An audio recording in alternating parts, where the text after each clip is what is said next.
Hello everyone, magandang araw sa ating lahat. Meron lang po akong bagong update dun sa mga craylings na tinransfer natin ng bagong lagayan. At sad to say, nakakalungkot po na balita. Pero panoorin po natin ang ating video pagkatapos lang po ng intro.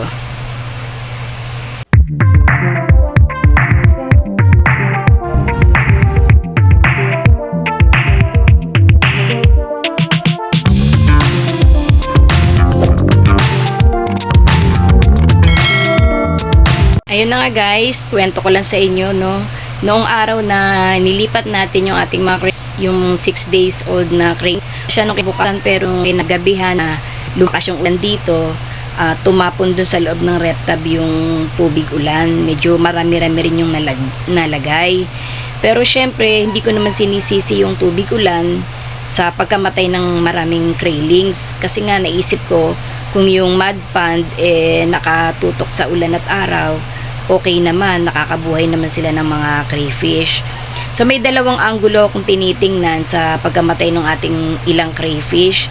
Ang unang-una doon, yung pagkakalipat nga natin na 6 days pa lang sila, at yung pangalawa yung hindi natin siya na-acclimate sa tamang oras o sa tamang pag-acclimate. So dun sa dalawang anggulo na tinitingnan natin, mas malapit-lapit doon yung dahilan na bata pa sila para i-transfer talaga ng lagayan.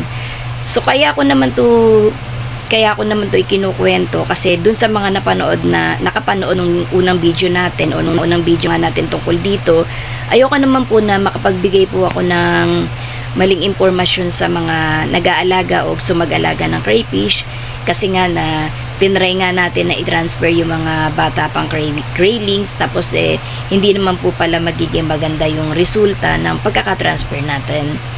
So kung makikita natin dito, may ilan mga craylings na namatay, pero hindi naman sila lahat naubos.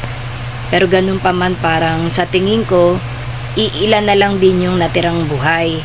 Kaya lang, yung iba kasi nandun sa loob ng hides at ayoko naman po na siyang munang pakialaman dahil baka lalo pa pong madisgrasya, baka lalo pa pong masimot. Yung mga natitirang craylings mamatay pa rin. So ang iniisip ko rin kasi, isa sa dahilan yung hindi natin pagka-acclimate. Kasi nga 'di ba, sabi ko nga sa inyo, saglit lang na pagkakaalis ko dun sa aquarium, inilagay ko sa isang lagayan, tapos hindi ko na siya in-acclimate dahil sa isip ko na stock water naman yung paglilipatan, at kaya ibinuhos ko kagad. Pero ang isa pang dahilan na tinitingnan natin dito yung pagkakahuli ko doon sa mga craylings. Syempre 'di ba, parang nalabusaw yung tubig, tapos umuga-uga ang crayfish kasi sobrang dali lang nila mahilo. Nung minsan na naglinis din ako ng tub na hindi ko inalis yung crayfish, breeder pa yun, malaki pa yun na maya-maya tumihaya siya. Noong humupa yung alon o galaw ng tubig, saka lang siya bumangon at naglakad na muli. Kaya iniisip ko na hindi talaga pwedeng sobrang magalaw yung tubig. Kaya isa rin sa tinitingnan natin na dahilan yun na kung bakit sumama siguro yung pakiramdam or nagsama-sama na. Dahil unang-una, inilipat na nga natin siya ng lagayan sa ganong edad, tapos ganun pa yung nangyari na nung hinuli ko siya parang bara-bara lang yung paghuhuli natin, tapos hindi pa siya na-acclimate. So pero hindi pa rin ako titigil sa pag-observe guys, hindi dyan matatapos yung observation natin. No, hihintayin ko lang na mag-hatch yung iba nating buried, tapos meron tayong gagawin na pag-aaral kung talagang ang crayfish o ang craylings hindi kakayanin na ilipat sa bagong lagayan sa 1 linggong edad. Pag-aaralan po natin kung talagang iyon po talaga yung naging dahilan, at pagbubuko rin na lang natin ng lagayan kung ano man yung mga gagamitin natin sa pag-aaral natin. Kasi mas maganda rin kasi talaga yung makonfirm ko talaga kung ano talaga yung reason kung na kinamatay nitong mga craylings natin na to.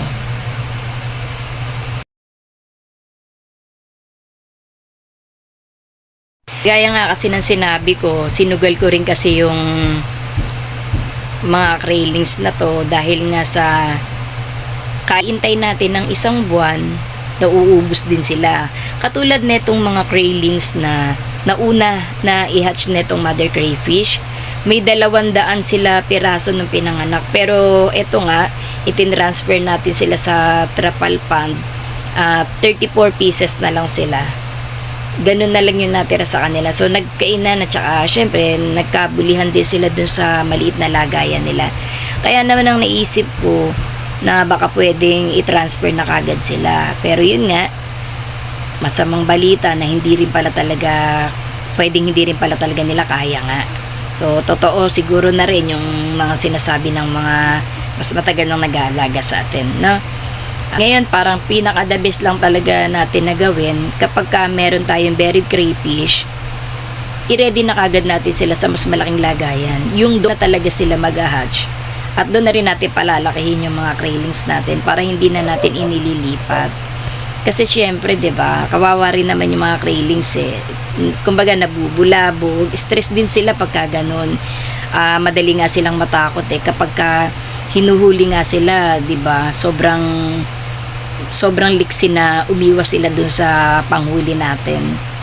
Tsaka sobrang protective din sila sa mga sarili nila. Kapag nga pinaplano mo pa lang silang hawakan, yung sipit nila talagang nakaredy na talaga na atakihin ka o protektahan yung mga sarili nila. Kaya bali ganun na lang yung iniisip ko. Ilagay na yung mga buried sa mas malaking lagayan, yung talagang hindi ko na sila tatanggalin doon para wala nang lipatan hanggang sa sila lumaki. Ayun lang ang iniisip ko na wala pa tayong nakareding malaking lagayan. Kasi yung meron tayong 2 buried dito sa baba. Iniisip ko nga na sila i-transfer doon sa aquarium na pinag-alisan nitong huling mother crayfish natin. Kaya lang, napapaisip nga ako na ayan na naman, mauulit na naman yung nangyari. Kasi pagka nag-hatch na naman doon, kailangan ko na naman i-transfer. So, possible na naman na mabawasan na naman sila. Sayang, imbis na napakadami na natin na mga crayfish, hindi natin mapalaki ng kumpleto at hindi natin mabuhay lahat-lahat ng mga crayfish na na-hatch ng mother crayfish natin. So, ayun na lang yung pinaka ma-i-advise natin sa ngayon, na kung meron kayong buried crayfish, ilagay na lang natin agad sa mas malaking lagayan. No, para kung sakasakali man, mas marami tayong ma-harvest na mga crayfish. Okay guys, no, hanggang dito na lang uli yung video natin. In-update ko lang po kayo kasi po naaano rin po ako na baka po may makapanood po nung video in-upload ko, yung previous video na ganun po na pwedeng i-transfer yung 6 days old. Ayoko naman pong sundan ako tapos mamatayan silang craylings at masisi po ako. Kaya po inagarin agad na masan po yung video natin na yun. Okay guys, maraming pong salamat ulit sa panonood ninyo at sa maintindihan po ninyo kung ano po yung ating mga ginagawang pag-aaral sa pag-aalaga po ng crayfish. Okay, thank you po.